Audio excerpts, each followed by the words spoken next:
It's my least favorite season of the year, at least until we get towards the middle of May and the end of May and into June, where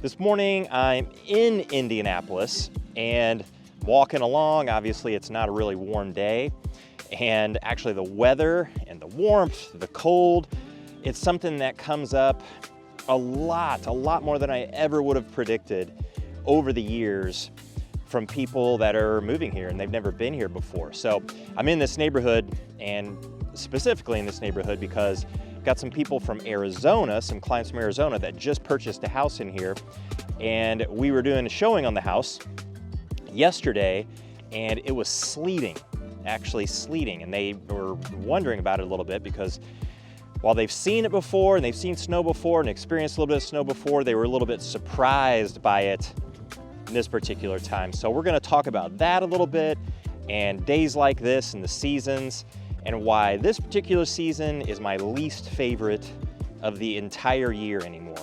Stay tuned.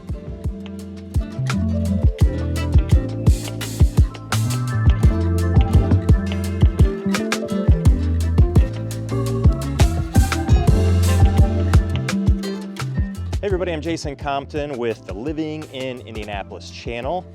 If you have questions about anything with living in Indianapolis, questions about what it's like, where to live, what's going to be right for you, then don't hesitate to reach out any way that you know how. We'll always have your back with those questions, and we'll certainly have your back when it comes time for you to make your move to the Indianapolis Metro.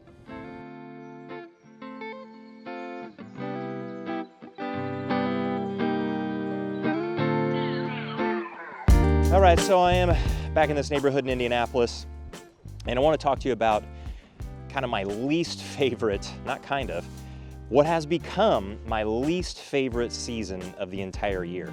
So of course we have 4 seasons, and Indiana is not the only place that experiences what I'm talking about. So you get to the east, like in New York and the Northeast, to that whole area of the country.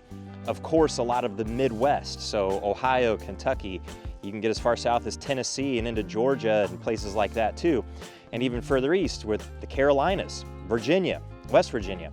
And then as you get further west, you can get into a heck of a lot of states that have a lot of weather that's really similar to us. Further north, the seasons, like winter might last a little bit longer, summer's a little bit shorter, of course, but some of the in-betweens, they experience a lot of what I'm talking about here too.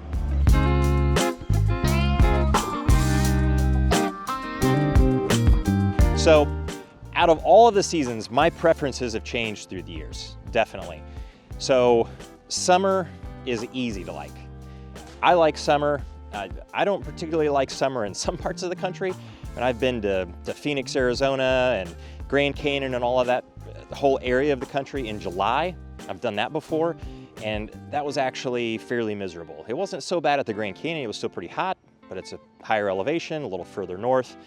Phoenix was just, I don't know how you can actually tolerate it at all. It was bad. It was really bad. Super, super hot.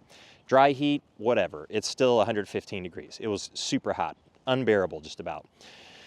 And then here in the summer though, it can be hot, or we can have 90s for sure, but usually when it's in the 90s, it's starting at that point to make the news, where they're talking about how hot it's gonna be, how dangerous it can be potentially, and you'll sometimes, if it's super hot, like upper 90s and really humid, kids' practices will get canceled, and we'll make adjustments for it. But I mean, that's ridiculously hot. Usually it's in the 80s here. And so I like summer really the best because it's the most predictable. You can go through the whole summer, get up in the morning, you know exactly what you're gonna wear, because unless it's raining and you need a jacket for that, but the jacket's probably gonna be too hot, it's pretty stable. You're probably gonna have a warm day just about the entire time.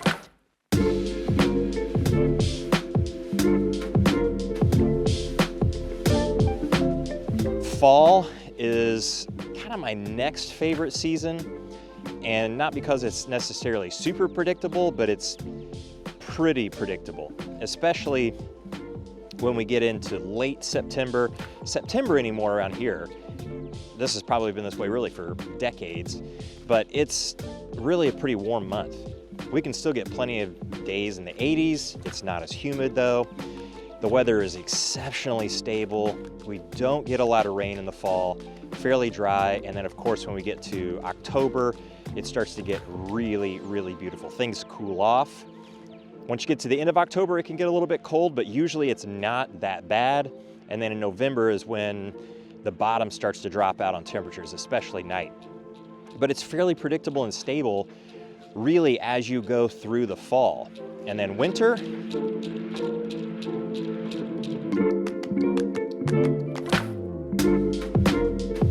winter is generally fairly stable. It is cold, except for periods where it might warm up a little bit, but warm days in the winter, those are in the 50s. It just doesn't seem like anymore our winters are really all that bad. I can't remember a really bad winter right now off the top of my head. It seems like when I was a kid, they were much worse, but I'm not even from here. I'm from much further south, and it seemed like our winters much further south were worse than what we have here in Indianapolis. But it's still winter, and this one as an example, we had a period in January where a couple of weeks, the temperature was around 0, and it didn't get much warmer than 10 degrees or so. So, I mean, that's pretty cold. And when you have a couple of weeks of that, that's rough going, but you have to go pretty far north in the United States or even into Canada to get it to where that would be fairly consistent all winter long, because most of our winter, it's 20s, 30s, 40s, and it's just not that bad. But when you get up in the morning, you kind of know what you're going to get. I also like winter. It's starting to rank right up there with fall because this isn't popular necessarily, but it gets darker earlier. I like that. Now we're in the Eastern time zone, so it usually gets dark 5:30, something like that. I know all of you guys in the eastern part of the Eastern time zone, or you're in the far eastern part of the Central time zone, and it gets dark really early on you. Like on a cloudy day, it could be dark a little after 4 or 4:30 in the afternoon. That's rough, I understand that, but where we are, it gets darker earlier.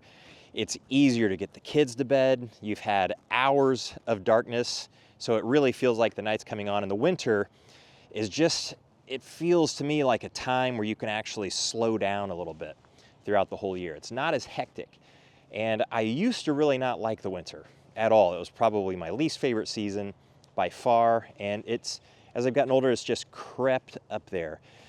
And the amount of winter that we get in Indianapolis, I'm really okay with. You know, it's really winter when we get into December, although December just doesn't seem that bad anymore. It's a lot of 40s, so it's super tolerable. And then you get January, February, those are definitely the roughest months, but then by the time we get to March, winter is still here, but spring is starting to show its colors. Or it's starting to rear its head, I guess you should say. But speaking of spring,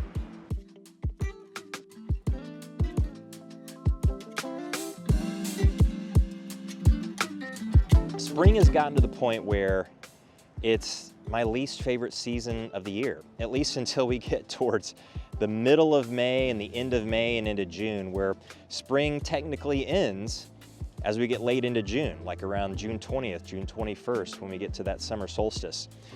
So in that house back there, just like I said yesterday, and it was sleeting, it is April right now, and I am walking around with a coat on, which I usually don't wear a coat. I don't wear a coat in the winter very often, not unless I know I'm going to be outside. So I have one on today because I knew I was going to be outside. Plus, I've got a new construction client moving from Texas, and we've got a walkthrough on their new construction home, and I know we'll be outside a little bit for that. So that's the reason I'm wearing a coat. Otherwise, I don't like messing with it. I get too hot in the car with it. I don't like carrying it into places. I never wear it in places. I take it off, so I gotta mess with it. So usually I just suffer through and I don't worry that much about it. But being outside today in April, it is barely, I think now, as it's starting to sprinkle on me here a little bit, 40 degrees. This entire week has been, for the most part, like this. Super wet, super cold for April. This stuff drives me crazy. By the time we get to April, it can do anything. We can have temperatures in the 70s. We can have temperatures in the 30s. It could even be in the 20s at night. We've definitely had some snow in April.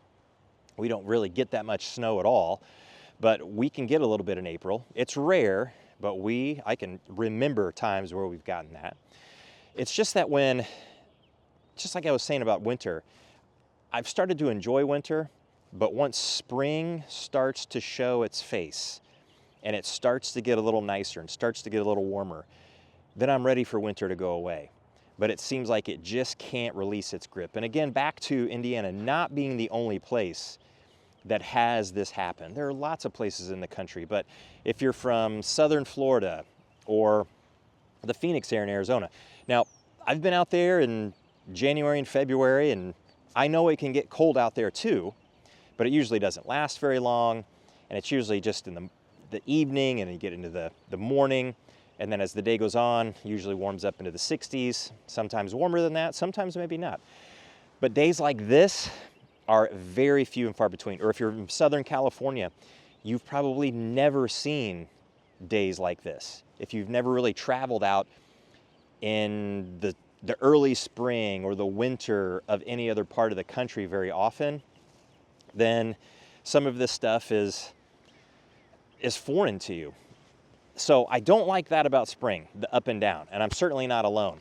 But the other part of spring, I mean, right now, as I look around, you can still see the trees. They don't have any leaves on them, even though there's some buds showing. I've got a tree right here behind me. This is a pear, a Bradford pear, which is, it's a tree that has a reputation. It's not necessarily a super strong tree. It can get blown over or broken branches in the wind pretty easily, but it's a love-hate with that kind of tree. But it flowers, it's really pretty. But then generally the grass, I'm looking out at some of the lawns here. I turn you guys around just to see this. This hasn't been mowed this year yet. That over there hasn't been mowed this year yet. It just looks kind of rough. There are dandelions all over the place, although today they're absolutely hiding just because it's not their weather. If the sun were to come out, they would just open up and you'd see all these yellow dots across a lot of lawns. It's just, some have mowed, some haven't, some have trimmed, some haven't. The leaves are don't really know what they're doing. Temperature doesn't know what it's doing. Seems like it's wet a lot in the spring. I just think it looks kind of sloppy a lot of times, and it doesn't look great until we get way into April, and certainly into May, it's getting a whole lot better at that point. But just because of that up and down, spring has become the season, I think, that has fallen down the list for me. So if you're moving this way, you'll experience spring, develop your own opinions about it. I will say one of the best feelings in the entire world is coming out of a cold stretch of winter and then getting that first really warm 60-something or 70-degree day with the sun out. That's an amazing feeling. And you don't get that feeling of appreciation for it unless you've had some rough weather to come before it. So if you have questions about weather, and I know a lot of people do, like I said, I've been shocked at how much concern people have placed about the weather and how it is here in Indiana, then make sure that you reach out. And I'm kind of stumbling on my words. My jaw's a little bit cold at this point. But make sure you reach out any way that you know how, and we'll catch you in the next one.